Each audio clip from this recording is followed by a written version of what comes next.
Avec mes yeux un peu fatigués de les écrire, je considère mes livres comme mes enfants. C'est un tort que j'ai.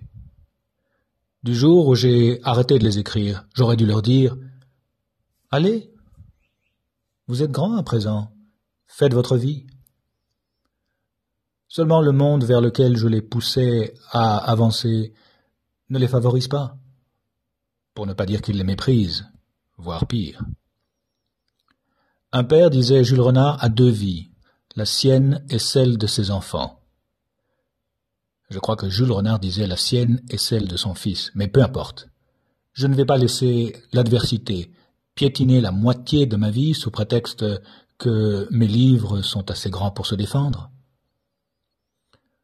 On me conseille de tourner la page. Autant me demander de jeter mes livres dans un torrent boueux et de les regarder se noyer. Non. Il faut persévérer. Continuer d'être père. Être bon père de famille est le seul prodige.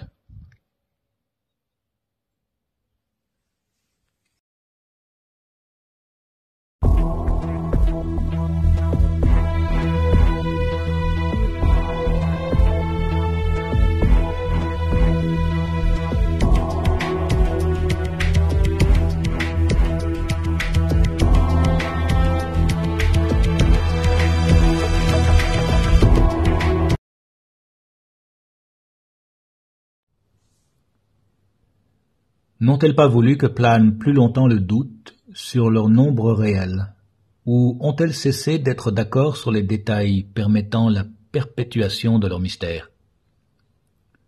Se sont-elles désunies sur la question de savoir qui doit rester quand et jusqu'où dans l'ombre de qui, ou n'ont-elles pas su résister à l'envie de faire cortège à un hôte d'une beauté rare?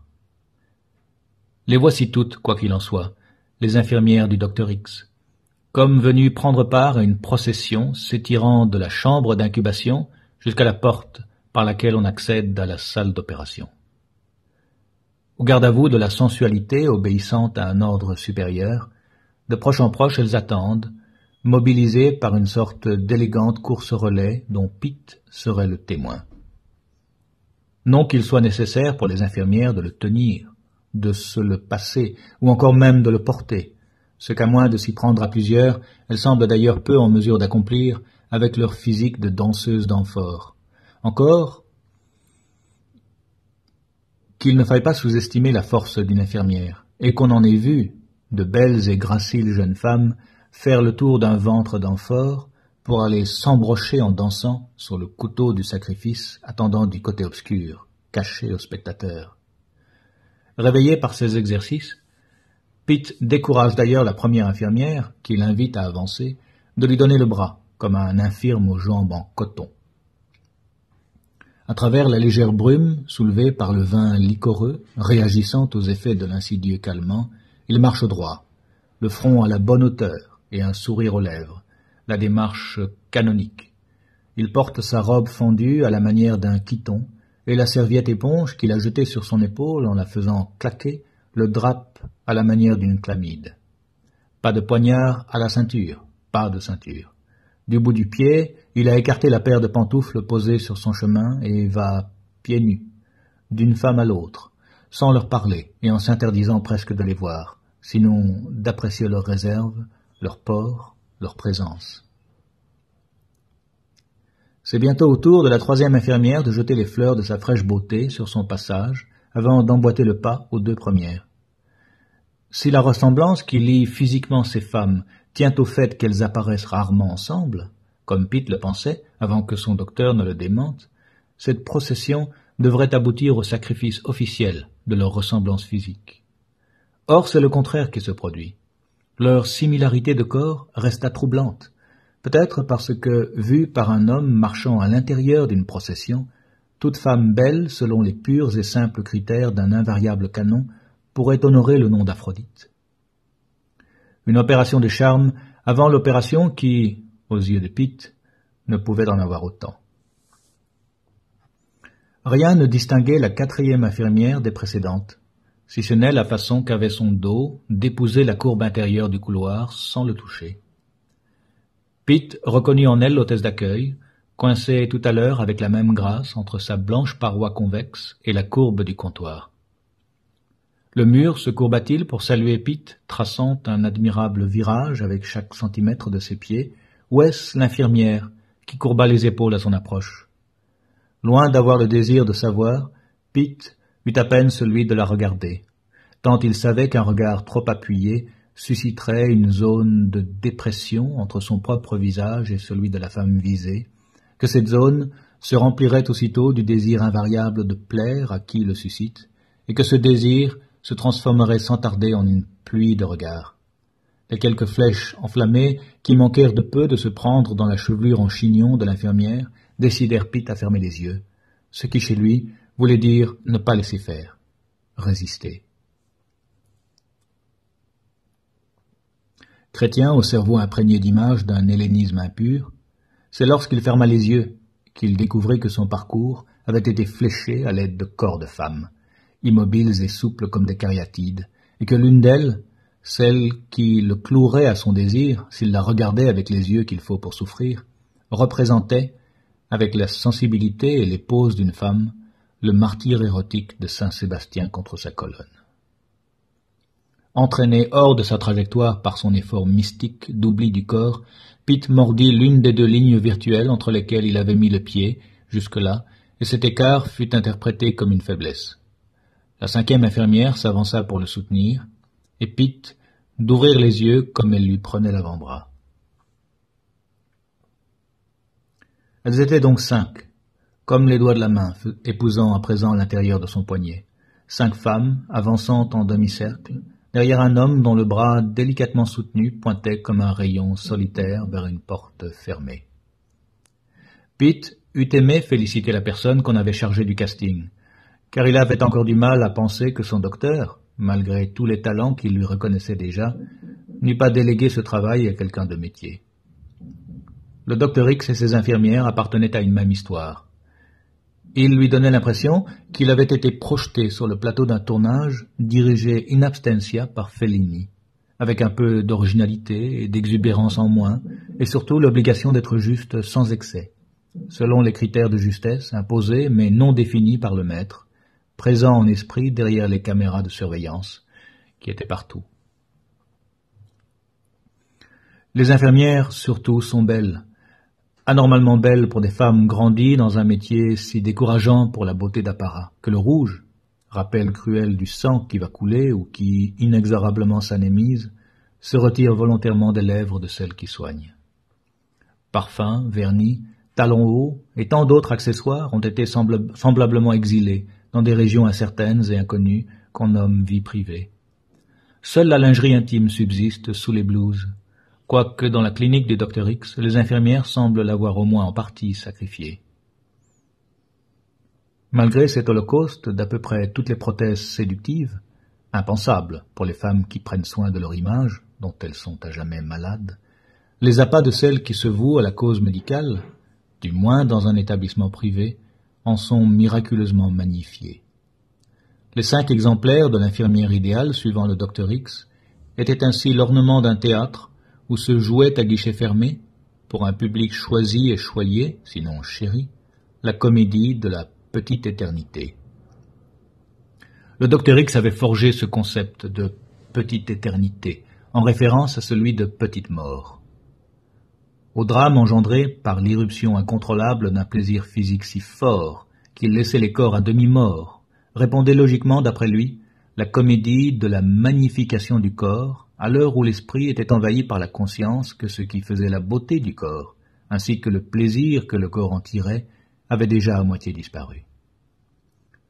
Aussi n'était-ce pas un hasard si, pour prévenir la demi-détresse de demi-dieux médiatiques, acceptant à la rigueur de mourir mais pas d'être vieux, le Dr X avait eu l'idée, qu'il faut bien dire géniale, d'entourer ses impatients clients d'infirmières qui, bien que d'âge sensiblement différent, étaient indiscernables entre elles sur le plan de la beauté. Si, comme on dit d'un homme qui devient père, il avait eu ses filles en l'espace de quelques semaines, chacune d'elles était en effet d'un, voire 2 ans plus jeune que sa supérieure hiérarchique, à commencer par celle que Pitt avait nommée l'hôtesse d'accueil, la plus jeune, jusqu'à la 5e, celle qui régnait en aîné sur le bloc opératoire et qui, n'ayant pas de 6e infirmière sur laquelle s'aligner, franchissait les 2 fois 5 ans qui la séparaient du Dr X chaque fois qu'il y avait un ordre ou un conseil à faire descendre ou une information à remonter. Bref, le corps d'infirmière de la clinique du Dr X semblait immuablement beau. De si belles infirmières n'étaient toutefois pas là pour offrir une variante de luxe aux entraîneuses de bar remplissant généreusement leurs blouses trop légères. Même si remplir les leurs avec une élégance suggestive revenait pour elles à s'acquitter d'une clause informulée de leur généreux contrat.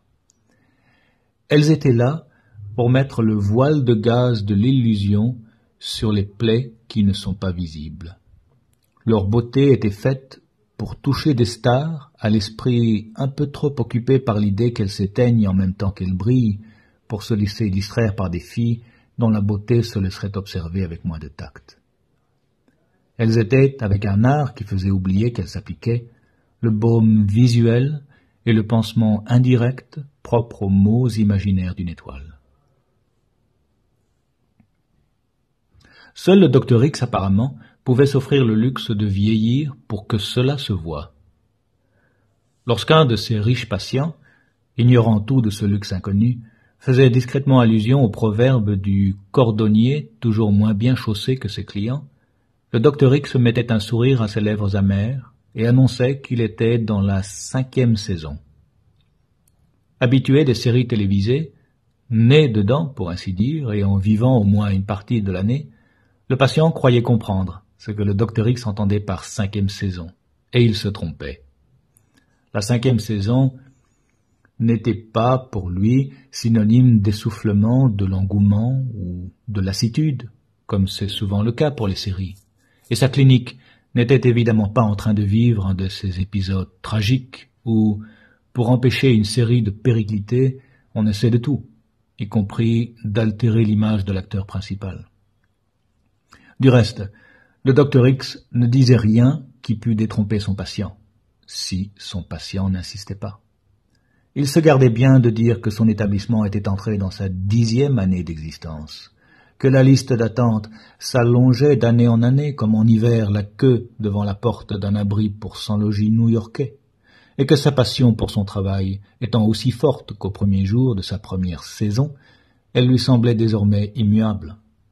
Mais au patient qui connaissait tout cela, parce qu'il avait dû patienter plusieurs mois avant un beau jour d'être reçu dans cette clinique dont on lui parlait à demi-mot depuis de longues années, par un chirurgien dans l'œil de qui brûlait la flamme indubitable de la passion, au patient client qui insistait pour savoir de quelle saison il voulait parler, le Dr X expliquait que la 5e saison était la saison qui subsume les 4 autres. Explication qui laissait généralement pantois l'interlocuteur. Heureusement, le Dr X aimait les gens qui insistent. Passé le cap de l'esquive et des explications mordantes, ces demi-mystères s'éclaircissaient sans plus de réticence de sa part. La 5e saison, disait-il en substance, est ma réponse à la question de savoir quelle est ma saison préférée. Non que j'y réponde directement, car j'ai horreur qu'on me la pose, et Dieu sait si on le fait, en dépit des garde-fous que je place devant ce genre de pauvres lieux communs de la conversation. Mais les gens aiment tant les lieux communs qu'ils sautent les barrières et ne se retirent pas tant qu'ils n'ont pas été froissés, ou qu'ils n'ont pas obtenu une réponse, ne sortant pas du périmètre des quelques réponses à leurs yeux admissibles. La 5e saison est ma saison préférée, parce qu'aucune autre n'a su l'être quand je vivais encore au rythme classique des 4 saisons. C'est la saison dont les attributs prévalent à l'année dans la clinique que j'ai fait sortir de terre et où je passe le plus clair de mon temps. Derrière un cercle de verre dispensant chaleur et lumière estivale, blancheur et netteté hivernale des murs et des pierres. À l'intérieur, vigueur et fraîcheur printanière des infirmières, tempérant fureurs et inquiétudes automnales de patients pour la plupart encore verts. Et au cœur de cette symphonie, l'hiver. Car depuis que ma clinique est née, je vous l'assure, mes jours sont plus courts que mes nuits. Qu'est-ce que l'hiver ? Demandait souvent en ce point le Dr X, Qu'est-ce donc que l'hiver dans cette séquence symbolisant la jeunesse, printemps, la force de l'âge ou la maturité, été, et la vieillesse ou le déclin, automne? Qu'est-ce que l'hiver? Un mystère. Transposé à l'existence d'un homme, à quoi peut bien correspondre en effet cet hiver qui suit l'automne, c'est-à-dire la vieillesse, et qui ne précède rien? Nous parlons ici d'un quart de vie, prétendument contracté par la neige et le froid en presque rien que le temps de dire « il est mort ». Le docteur X, qui n'était même pas à l'automne de sa vie, avait parié sur l'hiver et son mystère. Cette saison à l'abandon, il l'avait placée au centre de sa clinique, une clinique conçue à la manière d'une œuvre d'art et qui vivait au rythme d'une 5e saison, laquelle empruntait sa couleur dominante à l'hiver. Le docteur X ne réussissait-il pas à étendre à l'ensemble des saisons certaines des adaptations comportementales et morphologiques développées par les animaux pour survivre à l'hiver? La musculature, qui chez certaines bêtes se modifie, ou la couleur et l'épaisseur de leur pelage qui changent à l'approche de la saison froide. C'était presque un jeu pour le docteur X d'opérer les transformations équivalentes sur ses patients en toute saison. Et les acteurs un peu piriformes de perdre après un court séjour les réserves accumulées en prévision de leur hiver, qu'ils sentaient venir de loin, et ceux de qui le front se dégarnissait avant l'heure, de ressortir de la clinique la tête haute, et les nouveaux cheveux au vent chaud de l'été indien. Le docteur X n'avait pas froid aux yeux. Si lui-même avait accepté, ou choisi, d'être chenu avant son 40e hiver, c'est en hiver de préférence que ce qui était râle ou mou devenait dru ou dur, et que ce qui assombrissait l'humeur du client, noir ou blanc, en devenant blanc ou gris, il le rendait avec une note d'humour au brun, à l'auburn, au châtain ou au noir.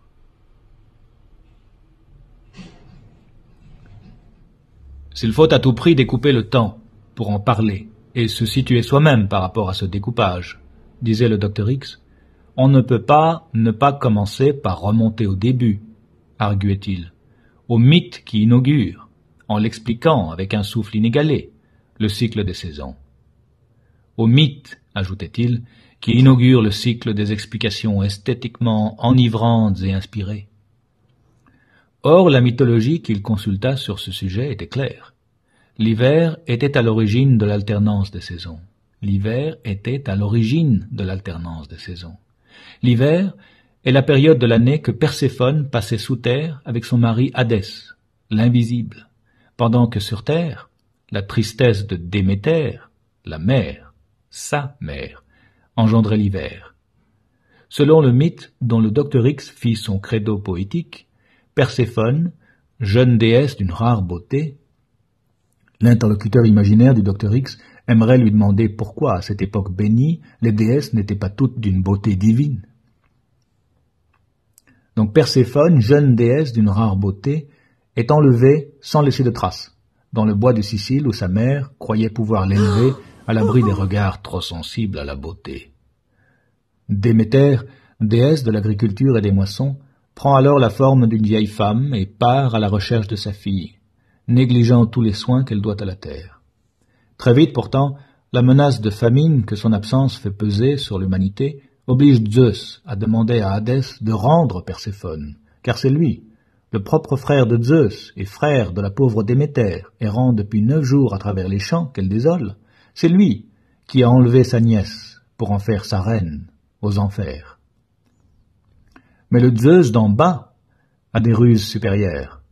En offrant à sa femme des pépins du fruit des morts, la grenade, il sait qu'il lie celle-ci à son royaume, car quiconque mange en enfer ne peut plus le quitter.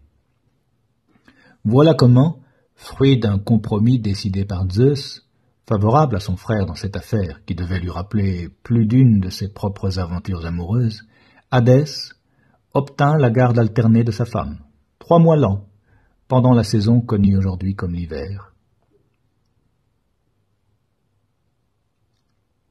À ce stade de la réflexion, de sa réflexion ou de son explication, dans les cas rares, il est vrai, où sa réflexion était transvasée dans la conversation, le docteur X était habituellement rappelé à ses infirmières et, indirectement, à leur mère, de qui il se disait chaque fois qu'il ne savait rien, ou presque.